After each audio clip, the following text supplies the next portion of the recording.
Right now, joining us via Zoom is a virologist at KCCR. That's one of the main or key testing centers for COVID-19 that we have in the country. She's Dr. Augustina Silverking. Thank you very much, Dr. Silverking, for making time to speak with us.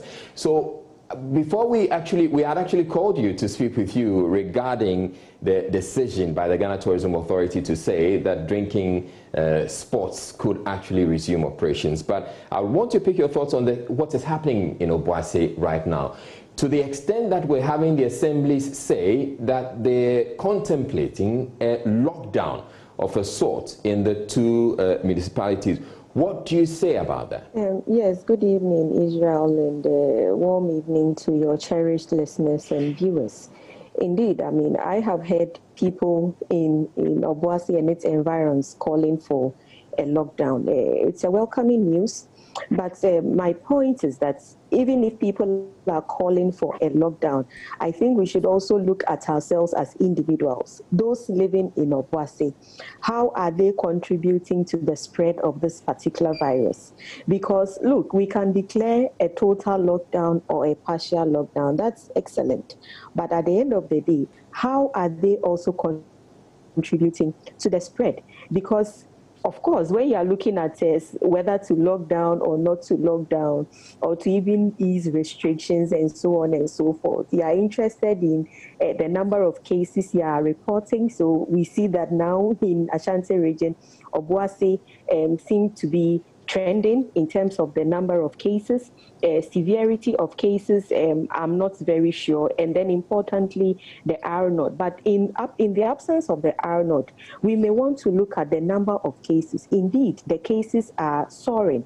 And we know that already they've closed down 2 markets in that particular municipality. But beyond closure of the markets, beyond them asking for a lockdown, how are individuals in the municipality also behaving? Are they wearing their nose mask? Are they adhering to all the laid down regulations and recommendations that we've been preaching about? I mean, we should already people in that community should be ensuring that they are adhering to physical distancing. So I would again want to see some level of de-densification in some of the institutions in Obuasi. We know that Obuasi is a mining area, and for those within the mining areas, I don't know how easy it is for them, or it will be for them, to adhere to physical distancing. But then we don't even know whether they are adhering to infection prevention and control measures, i.e. washing of hands and so on and so forth. So even though they themselves are calling for a lockdown, I think that beyond the lockdown, because if you lock down you decide not to lock down, it behoves on the individuals to also contribute. So I think that they should also be asking themselves how they are contributing to the spread of the virus.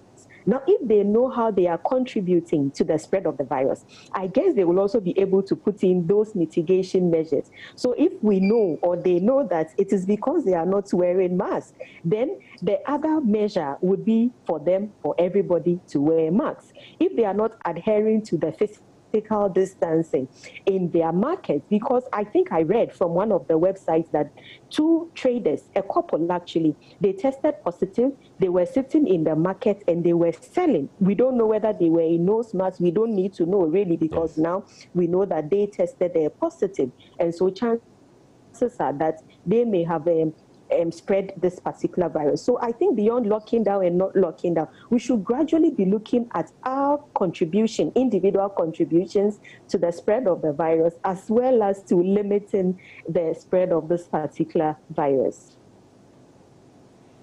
All right. Right, Dr. Silverking, I know this may be a bit difficult coming question that I have to put to you, but I'm trying to figure out what is it about Obuasi, for which reason they are accounting for more than half of the cases recorded in the Ashanti region. So the Ashanti region has what? Upwards of nearly 700 cases, and Obuasi has more than half of that. When Kumasi, it's essentially they have more cases than Kumasi. What is so special about Obuasi, or what is it that Kumasi is doing right? So I'm just thinking that Obuasi obviously recorded the first case. But even if we decide to move away from that particular first case, how are people behaving in Obuasi?